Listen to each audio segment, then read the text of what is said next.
Oke, selamat pagi teman-teman. Minggu kemarin ya, tanggal 5 Februari kita bahas BRPT ya. Buat teman-teman yang belum nonton videonya silahkan ditonton. Dan bagaimana peluangnya besok ya, di hari Senin besok tanggal 12 ya, tanggal 12 Februari setelah kita libur beberapa hari kemarin. Nah, kita lihat saja langsung ya, secara teknikal dia belum banyak berubah teman ya, dia masih di area support kuatnya ya.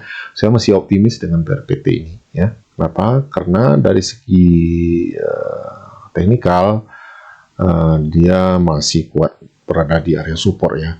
Dan secara transaksi ya, analisa transaksi atau bandarmologi ya, teman-teman bisa lihat di tanggal 7 kemarin ya, ada akumulasi yang cukup besar dari broker ZP ya, itu 34 miliar, kemudian YU 8,2 miliar, AK 5,7 miliar ya.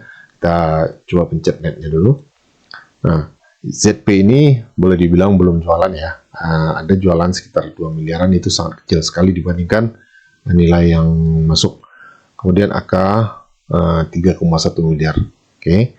Nah, dengan melihat akumulasi ini ya, tentunya kita boleh optimis ya, sedikit optimis dengan saham, salah satu saham Pak PP ini ya, atau Prajogo Pangestu ini ya. Jadi saya sendiri masih optimis dan masih hold saham ini ya, meskipun sekarang saya masih floating loss. Saya masuknya di 10.60 ya. Sementara ini kemarin plan di tanggal 5 Februari ini, karena harganya itu sampai ke di bawah 10.50. Nah, jadi teman-teman yang mau masuk itu menurut saya belum terlambat ya. Tapi dengan catatan ya, teman-teman wajib menggunakan stop loss ya. Kalau teman-teman mau ikuti plan saya ini, stop lossnya di 980 atau lebih kurang 6,6% minusnya ya. Target price-nya itu di 1365 atau 29% di area sini ya. Kenapa area sini? Karena di sini ada base ya. Ada base, kemudian dia melanjutkan penurunannya. Artinya ini adalah drop base drop, yaitu biasa dijadikan patokan untuk area supply ya, area supply. Oke. Sekali lagi, gunakan lot sizing, jangan all in ya, sebab resikonya selalu ada ya, tidak ada saham yang tidak ada risiko. Oke, jadi batasi risiko. Nah, untuk besok ada yang cukup menarik juga menurut saya ya, yaitu MTEK. Oke, atau MTK ya. Nah, ini teman bisa lihat dulu sementara teknikalnya. Kalau kita lihat tren dari MTK ini sebenarnya masih downtrend teman-teman ya. Kita kecilkan dulu. Nah, seperti ini. Teman bisa lihat ini masih downtrend. Ya. Tapi yang menarik di sini, saya lihat dia sudah hampir menyentuh area trendline di bawah sini ya. Yang boleh kita ambil patokan sebagai area support di area sini ya.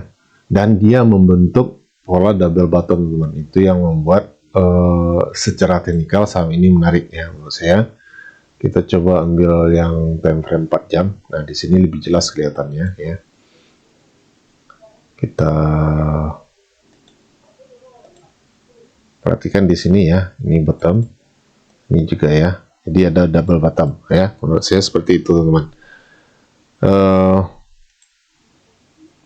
Ini adalah momentum ya. Jadi kita perlu analisa transaksi atau bandarmologi, kemudian apakah ada momentumnya ya, kemudian di mana harganya, apakah sedang mahal atau sedang murah ya. Tentu saja kalau dilihat di MTK ini atau MTEK ini, posisi harga itu sedang berada di area yang cukup murah ya, di area support ya.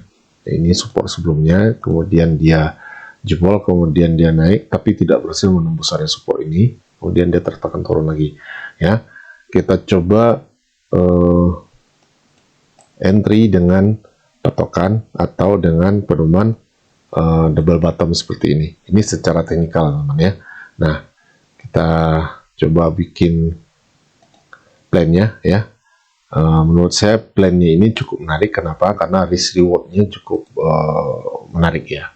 risk rewardnya cukup menarik. Di sini teman-teman bisa ambil, hapus dulu ini gambar-gambar ini.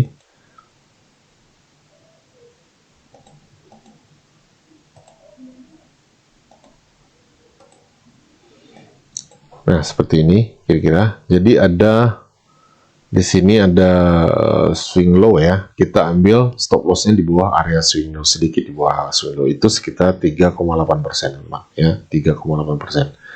Sementara kita bisa tarik ke area resisten terdekat ini untuk target price-nya ya, target price-nya sekitar 21,87%. Jadi menurut saya ini secara teknikal dan risk rewardnya cukup menarik teman, ya, risk rewardnya cukup menarik. Kemudian kita lihat apakah kemarin ada akumulasi di saham MTK ini. MTK ya, tadi saya sudah lihat sebenarnya ya. Jadi ada akumulasi di tanggal 7 kemarin ya dari broker ZP juga ya. Kita buka dulu nih ya. Kita bisa lihat di sini kalau teman-teman mau melihat akumulasi itu ya, saran saya teman-teman jangan langsung lihat netnya ya. Kenapa? Karena net itu bisa saja sisa dari jualan yang sudah besar ya. Misalkan ZP ini masuk 10 miliar misalkan ya, kemudian dia jualan 7 miliar, tersisa 3 miliar, itu artinya dia sudah fase distribusi ya. Jadi kita lihat dulu value-nya berapa. Seperti YP ini, dia beli 3,5 miliar, kemudian dia jualan 1,8 miliar. Itu sudah lebih dari setengahnya. Artinya si YP ini kemungkinan besar ini adalah scalper teman-teman ya, scalper. Kemudian ZP, dia masuk 2,9 miliar ya. Kita lihat berapa sisa barangnya dia di tanggal 7 itu. Sisa 2,7 miliar, artinya dia baru jualan 200 juta. Itu boleh dibilang masih ada akumulasi yang besar di sini ya, broker ZP. Jadi dari persentase kita bisa simpulkan ZP ini masih hold ya di harga 480. Oke, di harga 480. Kemudian ada AK dan YP sisa barang tadi. Oke, jadi kesimpulannya di hari tanggal 7 kemarin ya, di hari Rabu kemarin itu ZP akumulasi sebesar 2,7 miliar di harga 480. Sementara harga sekarang yaitu di 482 ya. Jadi belum sorry harganya ini malah di sini ya, lebih bawah lagi sebenarnya. Nah ini, sorry tadi saya ambil patokan garis ini, saya salah ini. Artinya si ZP ini masih floating loss teman-teman ya, ZP-nya masih floating loss. Jadi kita bisa masuk di bawah sedikit, di bawah harga si ZP ini. Nah teman-teman, sekali lagi ya, apakah harga itu pasti akan naik karena ada akumulasi? Itu belum tentu teman-teman ya, belum tentu ya. Itu sebabnya kita wajib sekali menggunakan stop loss ya. Bisa saja karena ini tren turunnya cukup kuat ya, dia tidak kuat naik ya karena selalu mentok di area sini ya. Bisa saja dia lanjut meneruskan penurunannya ya. Jadi kita wajib membatasi kerugian. Jadi seperti itu. Kita bikin plannya biar jelas teman-teman ya. Kalau teman mau mengikuti plan ini. Oke, jadi seperti ini ya teman plannya. Buy di 472 atau di harga sekarang ya. Kemudian stop loss di 454. Lebih kurang 3,81%. Target price di 50-80. Target price ini bukan target profit teman-teman ya. Target price itu adalah harga yang bisa kemungkinan tercapai dengan patokan resisten sebelumnya. Jadi seperti itu. Tapi kalau teman-teman seandainya saham ini naik ya, naik 10%, teman-teman sudah merasa cukup, teman-teman boleh saja di take profit. Jadi seperti itu. Oke, silakan dianalisa ulang lagi ya. Sekali lagi ini hanya analisa, hanya prediksi. Tidak ada yang pasti. Gunakan uang teman-teman dengan bijak. Demikian saja, semoga bermanfaat dan selamat pagi.